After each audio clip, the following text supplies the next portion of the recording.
Gusto mo bang magsusumamo siya sa'yo na parang aso? Gawin mo ito. Napakasimple lamang itong gawin at lubos itong makapangyarihan. Gawin lang ito ngayong Biyernes. Una, kumuha kayo ng pantali, papel, panulat at barya. Hawakan mo ang barya at ikulong ito sa iyong kanang palad. Habang kinulong mo sa inyong palad, ay isulat mo sa papel ang pangalan niya. At pagkatapos, sambitin ito.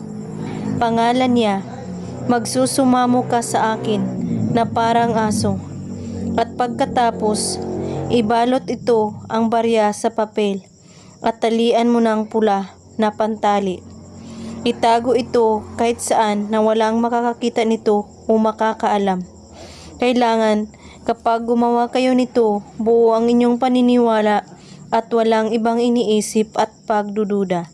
At kung may katanungan po kayo ay magko-comment lang po sa baba. Maraming salamat sa panonood. May God bless us all.